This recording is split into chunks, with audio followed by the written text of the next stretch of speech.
Ouais les potox, c'est Antox et bienvenue dans cette nouvelle vidéo consacrée à la critique de l'épisode 17 de la 3e saison des 50. Et là c'est officiel, on l'a enfin eu, hein, puisque c'est vrai qu'on avait eu aussi le pire épisode de l'émission. Donc à un moment donné, il fallait aussi qu'on ait l'inverse, il fallait aussi qu'on ait le meilleur épisode de l'émission. Et c'est enfin arrivé, donc je suis extrêmement content, j'ai même quelque part l'honneur, le privilège de vous présenter donc cet épisode, enfin de vous présenter, vous donner juste mon avis, hein, bien évidemment, sur cet épisode.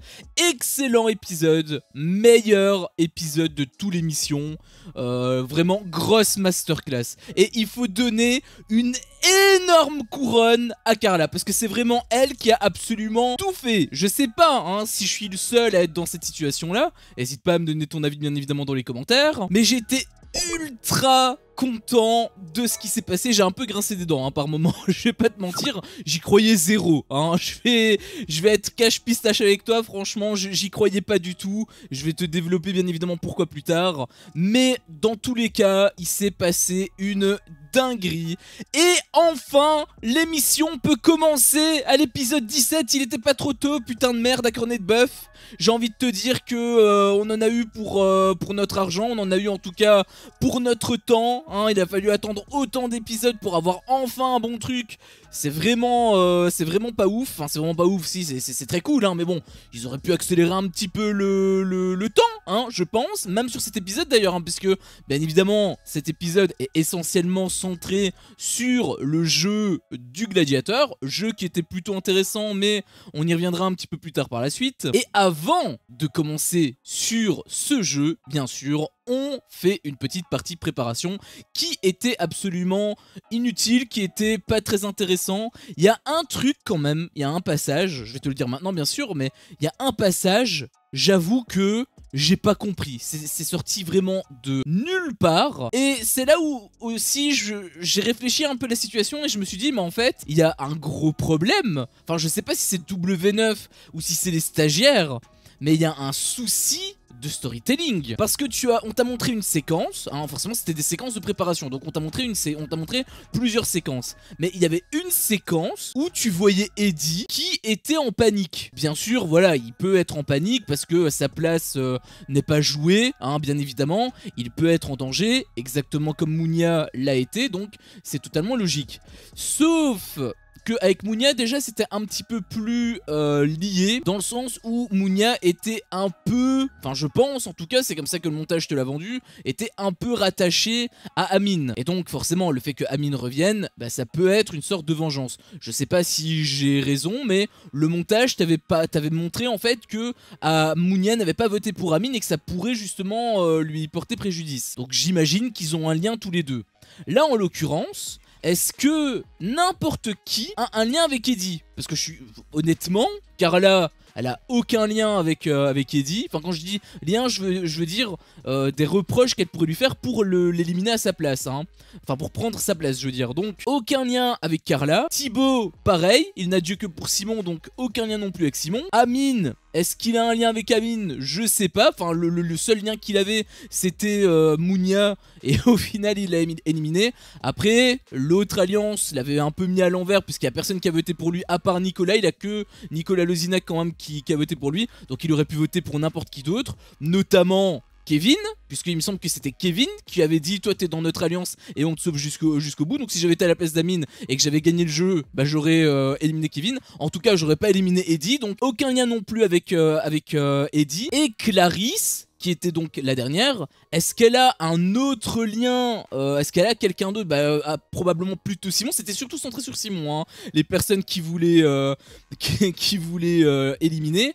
D'ailleurs Amine aurait pu aussi vouloir éliminer Simon, étant donné que c'est lui qui l'a mis sur le banc, ça aurait été aussi un choix. En tout cas il y avait quasiment rien avec Eddie. Donc nous montrer cette séquence d'un point de vue, je veux dire, audiovisuel, hein, d'un point de vue purement épisode, ça n'a aucun sens car tout simplement on t'a rien montré avant avec lui. En fait il sort de nulle part en fait. Je veux bien que pour lui il stresse parce que voilà il est très, je sais pas, peut-être qu'il est très anxieux de base dans la vie, etc. etc. Peut-être, ça je veux bien le concevoir.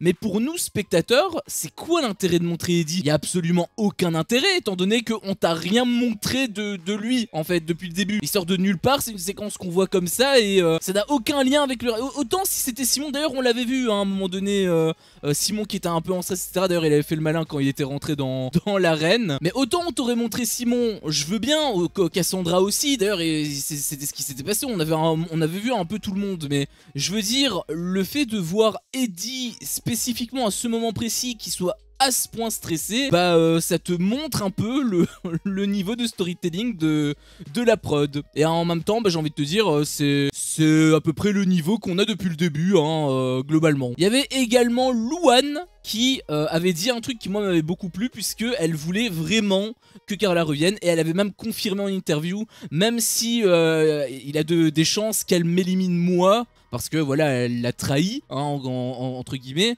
eh bien elle voudrait quand même que ce soit elle qui soit sauvée. Enfin elle voudrait quand même elle préférait que Carla revienne, quitte à ce que sa place soit éliminée. Donc j'avais trouvé ça plutôt beau, donc vraiment chapeau bas aussi à elle. Ça a l'air d'être une bonne amie et également donc une bonne personne. Il avait également Nicolas Couteau qui m'avait beaucoup fait rire, parce qu'il avait parlé de Simon, il avait dit qu'il faisait beaucoup le malin. Alors il l'a fait beaucoup moins pendant le jeu, parce que voilà il était stressé, et à la fin bon bien évidemment c'était la déchéance, mais avant forcément il bombait le torse, même plus tôt avec Inès à l'épisode dernier. Du coup il parlait beaucoup hein, il avait la boca comme on dit. Donc le fait que Nicolas Couteau l'ait dit, et eh bien quelque part ça met sur papier un peu ce que je pense, et je pense que beaucoup pensent la même chose. Je vois hein, sur les réseaux sociaux il y en a beaucoup qui sont énervés sur Jordan, etc. Bon il n'y a pas que lui, mais il y en a beaucoup qui sont également énervés sur Simon. Donc ça met quelque part sur papier ce que je pense, et bah du coup ça m'avait fait un petit peu rire, ouais. Et donc ensuite on a eu le fameux jeu hein, le jeu qui était plutôt original. En tout cas je pense qu'on l'a jamais eu avant. On a eu des trucs un peu similaires par rapport au fait qu'il fallait trouver l'identité d'une personne avec les yeux bandés, etc. Mais ça reste encore autre chose. Là on a vraiment un truc un peu, enfin qui est carrément différent, puisque le gladiateur a 3 manches pour trouver qui est le chef d'orchestre. Donc en gros tous les candidats doivent faire les mêmes mouvements, et en fait c'est une personne qui a ce pouvoir là, qui est un petit peu le roi si tu veux. Et donc le but du gladiateur c'est de trouver qui est le chef d'orchestre. Il y a eu un peu la même chose l'année dernière avec la saison 2 donc, où il me semble que c'était Julien Tanti qui avait été le roi du truc. Enfin il y a eu un jeu un peu similaire où il fallait trouver, où il fallait éliminer en fait tout le monde, et si tu arrivais à éliminer le roi c'était vraiment game over d'un coup, tu gagnais directement. Jeu qui était absolument horrible parce que c'était totalement inégal, et c'est moins inégal quand même que à ce jeu là, parce que ce jeu là il était quand même sacrément hard, voire impossible en réalité. Celui-ci était plus équitable, mais il était tout aussi dégueulasse hein, d'un point de vue probabilité, puisqu'ils sont quoi, ils sont une trentaine, il me semble qu'ils sont 38 si je dis pas de bêtises, ce qui fait une chance sur 38, alors une chance x 3, hein, donc 3 chances plutôt sur 38, puisqu'elle a 3 manches, ce qui est absolument ignoble, hein, c'est absolument dégueulasse. Quand j'ai vu ça, je me suis dit putain mais qu'est-ce que c'est que ce jeu de... Franchement, tu as Hilary qui avait un jeu qui était pas spécialement facile, mais en même temps c'était ultra gratuit pour elle, hein, je veux dire il y a personne qui avait joué. Le deuxième jeu, il était beaucoup plus corsé, mais en même temps il y avait la moitié qui jouait pas, donc Amine pouvait quand même relativement facilement en tout cas récupérer la couronne et donc réintégrer le jeu. Autant ce jeu là, non seulement je pense quand même que c'est le plus difficile, en tout cas si tout le monde joue, peut-être que c'est pas le plus difficile, mais en tout cas c'est l'un des plus difficiles. Enfin, en fait si tout le monde joue, c'est pas forcément des niveaux de difficulté différents. Je pense qu'ils sont vraiment tous très difficiles. Mais par contre, le fait que le lion ait dit que tout le monde devait jouer, Alors là j'ai halluciné. Là je me suis dit mais attends, mais clairement ils sont en train de niquer Carla là. Non mais attends, c'est quoi ce truc? Avec Hilary, il t'a rien dit, tout le monde pouvait piper l'épreuve. Avec Amine, pareil, tout le monde pouvait piper l'épreuve. Il y a que la moitié qui a pipé l'épreuve, mais tout le monde pouvait la piper. Et cette fois-ci, on t'interdit de saboter le jeu. Pour quelle raison? Je veux dire, si ça le fait depuis le début, je te dis ok, c'est dans les règles. C'est exactement comme la salle de la seconde chance. Je peux pas m'énerver sur la salle de la seconde chance, puisque on l'a eu dès la première élimination. Donc je peux pas m'énerver sur la salle de la seconde chance. C'était arrivé directement, ça a été directement présenté. Là, avec le truc de sabotage, à aucun moment, le lion, il t'a parlé de piper l'épreuve dans les jeux précédents. Alors que là, il t'interdit. Pour quelle raison? Est-ce qu'il a une dent contre Carla? Est-ce que la prod ne voulait pas que Carla réintègre l'aventure? En plus, parce que j'ai réfléchi, on parle souvent de théorie du complot, j'aime pas trop ça. Je te dis honnêtement, quand je pense à des complots, entre guillemets, je me base uniquement sur ce que je vois. Et s'il y a des arguments contre, par exemple, le cachot, hein, le fait que ce soit pas totalement plongé dans le noir, il y a des arguments derrière, il y a des éléments que tu ne peux pas dire non, c'est pas vrai, tu mens. Il suffit de regarder l'épisode, les deux sources lumineuses sont clairement visible. Tu peux pas... Je veux dire, c'est irréfutable en fait. Tu peux pas me dire non. Tu peux me donner une explication. Tu peux me dire c'est une mauvaise interprétation parce que en réalité il y a ça, il y a ça, il y a ça. Bon, pour l'instant je l'ai pas eu, mais bref, quand je parle de complot, c'est sur base de vrais arguments. La théorie comme quoi la prod avantageait beaucoup les grosses têtes et que donc, par exemple, Amine, quand il avait gagné le jeu, il y a la théorie comme quoi, voilà, la prod lui a dit de pas éliminer de grosses têtes. Ça, j'y crois pas, tout simplement parce que il y a aucun élément qui prouve. Enfin, ok, d'accord, il a voté contre Mounia, enfin, il a éliminé Mounia, très bien. Mais il y avait encore quelque chose qui rattachait à Mounia, c'est pas un truc qui sort vraiment de nulle part. Et il y avait aussi une logique derrière, le fait de pas se mettre la grosse alliance à dos. Donc, il y avait quand même de la logique, il y avait quand même un truc à retenir de ça. C'est pourquoi, moi, je peux pas dire, à ce moment précis, hein, je peux pas dire, ok, il y a théorie du complot, ce sont des tricheurs. Je peux pas dire ça à ce moment-là. Par contre, quand tu as le lion qui te lâche de nulle part, sabotage interdit comme par hasard sur Carla, et qui a-t-elle éliminé à la fin? Eh bien, elle a éliminé Cassandra. Je me dis, oula, là par contre, c'est un petit peu étrange. Pourquoi est-ce que le lion, soudainement, il t'interdit de saboter le jeu? Alors que ça a toujours été le cas avant. Là par contre, il y a un élément qui est étrange, qui est bizarre. On peut l'expliquer de différentes manières. Ça peut être simplement également le fruit du hasard. Mais... en tout cas, ça appuie la théorie du complot. J'aime pas trop la théorie du complot, mais en tout cas, là, force est de constater que malheureusement, ça l'appuie. Donc, j'avais trouvé que c'était très bizarre, en fait, cette phrase. À ce moment-là, je te cache pas, hein, je me suis dit que c'était foutu. Carla, elle allait rentrer chez elle. Moi, ça m'aurait saoulé, hein, parce que bon, déjà, d'une part, pour moi, c'est la meuf la plus sexy de toute l'émission.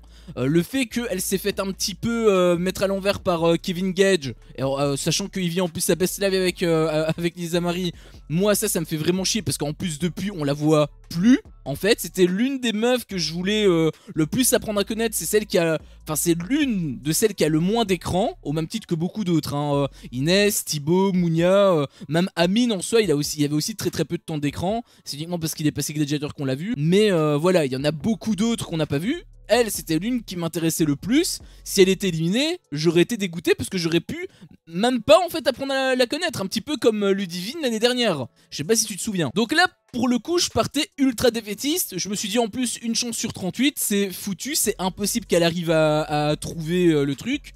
En plus de tout ça, parce que je te dis une chance sur 38, tu peux pas piper l'épreuve, très bien. Bon, après piper l'épreuve, voilà, il y a quand même Lohan, il y a quand même d'autres personnes en fait qui ont un peu aidé, ils ont quand même joué le jeu, puisque voilà, ils ont quand même fait des gestes, mais ils ont quand même aiguillé le choix de Carla.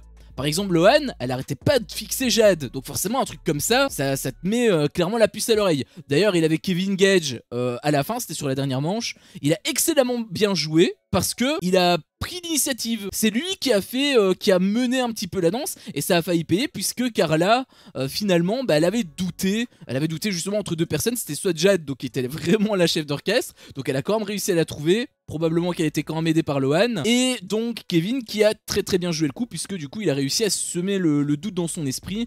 Donc Carla était très perturbée à cause de ça.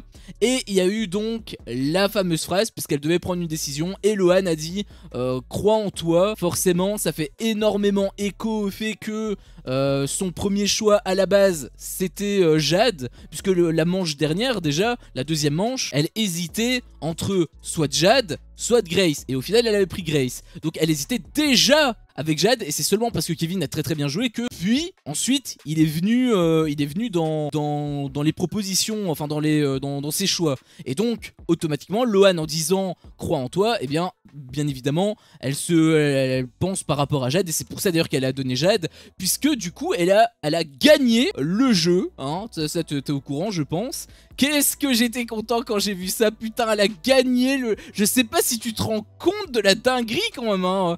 Avec du recul, je me refais un peu le film dans ma tête et je me dis putain mais elle avait une chance sur 38 quand même, hein. Ok, Lohan elle l'a un petit peu aidé, mais elle a quand même excellemment bien joué je trouve. Ça reste un jeu essentiellement basé sur le hasard, hein, même si on peut analyser. D'ailleurs il y a des gens dans le chat, sur ma chaîne, ils arrivent pas trop à capter le délire de hasard, hein, le jeu. Quand je dis jeu de chance, c'est pas genre, enfin si c'est quelque part un pile ou face. Après oui tu peux bien jouer, tu peux analyser la personne, tu peux bluffer, tu peux faire des trucs, mais dans tous les cas ça reste du hasard dans le sens où le résultat va dépendre d'une probabilité. C'est pas genre, si tu joues bien tu gagnes, si tu joues mal tu perds. C'est pas que ça, tu peux très bien gagner en jouant mal, ou tu peux très bien perdre en jouant bien en fait. Donc moi quand je parle de jeu de hasard, c'est quand la chance est plus importante que la compétence en elle-même en fait, que le fait de bien jouer ou pas. Et donc là c'était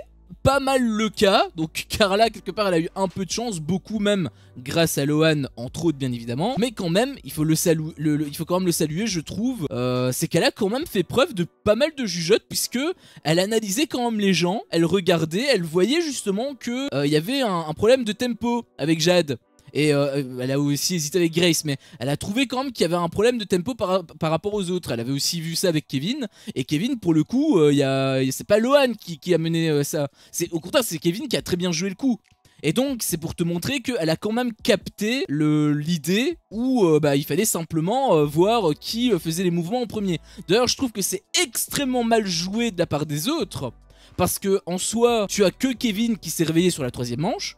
Mais pourquoi est-ce qu'ils ont pas fait ça tous depuis le début? Moi je veux dire, si j'avais été Jade, enfin si j'avais été n'importe qui en fait, hein, ce que j'aurais fait c'est que j'aurais proposé, ok d'accord tu proposes les mouvements, comme ça eux ils le savent, très bien. Le problème c'est que ils l'ont pas utilisé en fait, puisqu'ils ont fait que suivre le truc. Alors ok d'accord, ils font que répéter et du coup ils regardent pas Jade, mais l'intérêt également de ça c'est le rythme. Et donc moi j'ai pas compris pourquoi il y a personne en fait qui a pris la décision de tout simplement faire les mouvements avant elle. Tout simplement, tu fais les trucs en premier et tu sèmes le chaos dans l'esprit de Carla. Et là, c'est parce qu'il n'y a que Kevin sur la troisième manche qui a fait ça. Et c'est pour ça que ça a semé un peu le doute dans son esprit. Mais en soi, elle avait quand même Jade dans le collimateur. Alors que si tout le monde, alors peut-être pas tout le monde, parce qu'il y en avait certains qui voulaient qu'elle revienne, notamment Lisa Marie, notamment Lou également. Donc tout le monde peut-être pas, mais en tout cas beaucoup de personnes. Par exemple Simon et Cassandra aussi auraient pu le faire en fait. Même Kevin, enfin Kevin il l'a fait sur la troisième manche, mais il aurait pu le faire depuis dès le départ. Pareil pour Nicolas Lozina, pareil pour Jordan.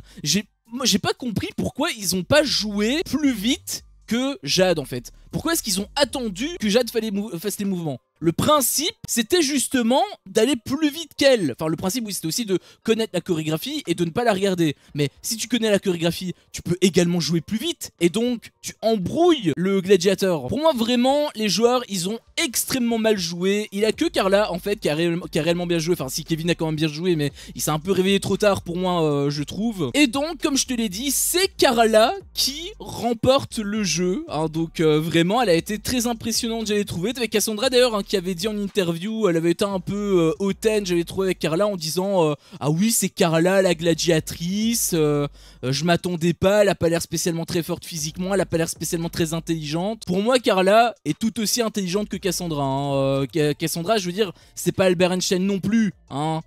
J'imagine que quoi, j'imagine elle est dans la moyenne, à peu près probablement comme Carla, peut-être même que Carla est plus intelligente, je sais pas, mais quoi qu'il en soit, je pense pas que Cassandra est plus intelligente que Carla, donc je veux dire sa réflexion, je l'ai trouvée un petit peu déplacée, hein, honnêtement. Bon après c'est Cassandra, on la connaît, elle quand elle apprécie pas quelqu'un, c'est jusqu'au bout, hein, souviens-toi avec Luana. Donc Carla a gagné le jeu et a décidé d'éliminer bien évidemment, donc comme je te l'ai dit, Cassandra ou Simon, bien évidemment, était ultra énervé, ça c'est logique. Par contre, moi je m'attendais à ce qu'il s'énerve sur Carla, ça s'est pas fait, tant mieux, il a été bon joueur hein, pour le coup. Mais par contre, il s'en est énormément pris à Lohan, donc ça c'était pas, enfin c'était pas cool. Si, en réalité c'est normal parce que voilà, il l'accusait de tricher, etc. Le croix en toi, c'était de la triche.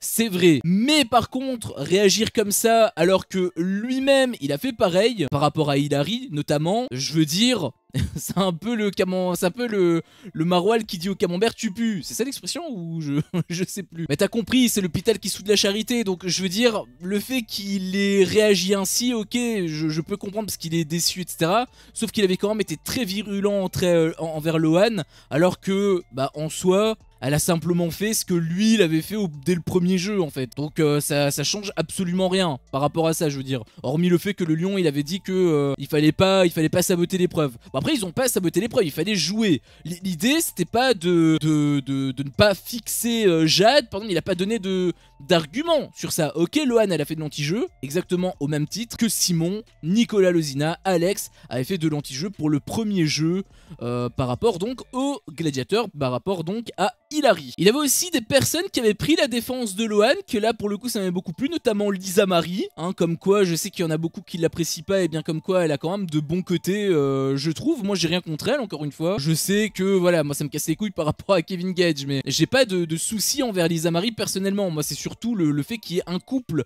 qui soit pour moi faux en fait, c'est plus dans ce sens là. Mais en soi j'apprécie plutôt Lisa Marie. Et le fait qu'elle ait justement pris la défense de Lohan, eh bien moi ça m'a beaucoup plu. Et il y avait aussi Nicolas Couteau qui s'était ajouté et qui avait même dit avec le fait que voilà, lui aussi il a pipé l'épreuve. Donc tout est normal, j'ai envie de te dire, c'est les 50 hein, les 50 c'est globalement des trahisons et de la sociabilité, hein, globalement l'hypocrisie hein, accessoirement. Donc globalement c'est ça les 50. Donc bah, à partir de là tu peux pas vraiment te plaindre. C'est ça que je veux dire. Bon, pour repartir quand même sur des choses un peu plus tristes, il avait justement la fin d'épisode avec Cassandra notamment qui avait pleuré. Elle m'a quand même touché parce que voilà, c'est on va pas se mentir, ça reste injuste. Mais tout le jeu en fait est injuste. Les 50 en lui-même est injuste. Dès le premier épisode, non peut-être pas le premier épisode, mais dès le deuxième épisode, c'était déjà injuste. Quand Jonathan s'est fait éliminer à cause de Jordan parce qu'il avait le pouvoir sur le premier truc, c'était injuste. Et dès ce moment-là, ça l'était en fait. Il n'y a plus aucun sens dans ce jeu. C'est comme si tu voulais jouer au Monopoly avec un mec et que tu décidais de modifier les règles un petit peu à ta sauce. Alors ça a été bien évidemment préparé à l'avance. On a eu les cassures de règles, parce qu'en soi ça reste des règles hein, mais c'est juste que les nouvelles règles offrent une dimension différente. Par exemple, le fait que Jordan peut éliminer n'importe qui si jamais il gagne l'épreuve, parmi les éliminés, ça reste énorme. Je veux dire, Giovanni et Nicolo, leur élimination, elle est horrible. Pareil avec les gladiateurs, le fait qu'ils puissent réintégrer l'aventure, par exemple Hilary qui a pu réintégrer l'aventure alors qu'elle a perdu le premier jeu et elle a éliminé Yael en contrepartie alors que Yael lui il avait gagné le premier jeu, et bien ça aussi c'est injuste. Donc tout le jeu, toutes les missions depuis le début, en fait depuis l'épisode 2 comme je te l'ai dit, est injuste. Donc oui c'est vrai que c'est injuste que Cassandra soit éliminée au même titre que Yael, au même titre que Munia, au même titre que Nicolo, au même titre que Giovanni et au même titre que Jonathan. Et donc à la toute fin, voilà, ils s'étaient pris dans les bras l'un l'autre. Ça m'avait quand même plutôt touché, même s'il y a eu des trucs qui étaient très bizarres, hein, notamment bah, déjà par exemple Cassandra qui a pas répondu le je t'aime. Simon lui avait dit je t'aime, mais elle a pas répondu je t'aime. Je trouve que ça c'est extrêmement bizarre. Simon lui-même l'avait dit en interview. Il y a également eu l'interview de Cassandra elle-même qui disait que voilà, elle espérait que Simon ne fasse pas de conneries. Honnêtement pour moi ça c'est un peu un red flag hein, par rapport au au couple, parce que si t'as pas confiance en ton mec à ce point, je veux dire, à quoi ça sert d'être en couple avec lui? Enfin, j'ai du mal à comprendre sa logique, hein, vraiment, à Cassandra. Et il y avait aussi Simon qui pleurait dans les bras de Nicolas Lozina, donc ça m'avait fait plaisir. Nicolas Lozina qui avait promis de venger du coup Cassandra, donc en éliminant bien évidemment Carla. J'espère qu'il va rater son coup. Malheureusement, il faut s'attendre à ce que Carla soit vraiment dans le viseur. Ça me fait vraiment chier. Je suis quand même très content, hein, qu'elle ait réintégré le jeu. Oh, quand même, elle a quand même plié une masterclass. Il faut quand même le... Franchement, je sais pas si tu te rends compte, hein. Carla, seule contre tous, ils étaient 38, elle avait 0 vote. La remontada du siècle, elle revient dans le jeu. Et en plus, il faut le souligner, parce que c'est vrai qu'on en a pas parlé, mais elle a éliminé Cassandra. Elle a éliminé une grosse tête. Alors c'est pas une grosse tête genre Simon, Jordan, voilà, elle a pas non plus fait un gros coup d'état, mais elle a quand même mis un sacré coup de pied dans la fourmilière, hein. C'est la seule qui a eu les couilles de faire ça. D'ailleurs, pour moi, c'est clair, hein. Le fait que Amine, il est venu, bon, torse bombé, abdos saillants, tout ce que tu veux, et il a fait tourner la tête à Maïsan, c'est son exploit. On va dire qu'il a au moins ça pour lui, mais on va tellement l'oublier vite, alors que à côté tu as Carla. Même si Carla elle est éliminée au prochain jeu, mais elle a marqué les esprits mais à mort. Elle est rentrée dans la légende en fait. Elle est rentrée dans la légende. Alors que Amine, lui, limite il est déjà oublié, hein. Donc rien que pour te montrer la puissance en fait du choix en fait qu'elle a fait. Donc vraiment extrêmement content de cet épisode, extrêmement content aussi de Carla, hein. C'est vrai que j'en avais pas parlé en fait, j'avais pas émis cette hypothèse hier, puisque j'avais dit c'était peut-être Lohan ou peut-être Simon. C'est vrai qu'il y avait aussi Cassandra qui était dans les petits papiers, puisque bah comme je te l'ai dit, hein, il y a eu un peu la vipère quelque part avec Colette qui a révélé donc à Cassandra que elle voulait l'éliminer elle, et elle lui a donné donc les raisons. Ça c'était un peu une promesse de la prod, un peu comme avec Amine quand on t'a fait croire qu'il allait éliminer Jordan. Au final ça s'est pas fait. Je me suis demandé est-ce que ça allait être réel. Au final ça l'est, donc j'étais quand même plutôt content. Enfin ils ont respecté leurs promesses. Par contre aussi il y a une question qui se soulève. Quid de ce fameux potentiel, hein, ce fameux clash potentiel entre Carla et Colette? Est-ce que Colette va avoir des problèmes avec Carla parce qu'elle l'a balancé quelque part? Est-ce que Carla va lui en tenir rigueur? Est-ce qu'elle s'en bat les couilles? J'ai pas l'impression qu'elle soit très amie non plus. Je sais pas trop où elle se situe en fait, hein. Carla et Lohan, je sais pas trop dans quelles alliances elles sont, étant donné que Carla s'était rapprochée de Kevin Gage, mais au final il a rien de plus. Lohan, pareil, il y a eu un mini rapprochement très scénarisé encore une fois je trouve avec Nicolas Lozina, mais il n'y a rien de plus, donc je sais pas trop où elles sont. Et de toute façon maintenant je pense que ça se dessine clairement. À mon avis Carla et Lohan par extension, puisqu'elles sont meilleures amies, vont probablement rejoindre le clan de Enzo etc, mais donc ça veut dire qu'elles vont aussi rejoindre le clan de Colette. Donc si Colette a trahi ou a tenté de trahir Carla, eh bien elle peut aussi mal le prendre, donc je sais pas trop comment ça va se passer entre elles. J'ai hâte de le découvrir, mais dans tous les cas c'est surtout la fin d'épisode qui est très intéressant, puisque elle annonce une énorme promesse, la promesse que les choses vont bouger, que enfin il y a une guerre qui est clairement ouverte de part et d'autre, hein. Cette fois-ci Simon a un problème personnel donc avec Carla, et il annonce qu'il va tout faire pour se venger. Donc ça promet les prochains épisodes, en espérant qu'il n'y ait pas d'épisode bidon bien sûr, mais les prochains épisodes d'un point de vue élimination tout ça, ça devrait être extrêmement intéressant. Bref, c'était mon avis sur cet épisode. Si mon contenu te plaît, fais-le moi savoir en me laissant un énorme pouce bleu. À chaque fois que je vois ça, je vois que mon contenu plaît, et donc moi ça me motive à continuer. Si t'es pas encore un peu tox, qu'est-ce que tu attends pour me défoncer ce gros bouton rouge? N'hésite pas à activer la cloche pour ne rien louper, et je te dis à la prochaine pour une prochaine vidéo. Ciao.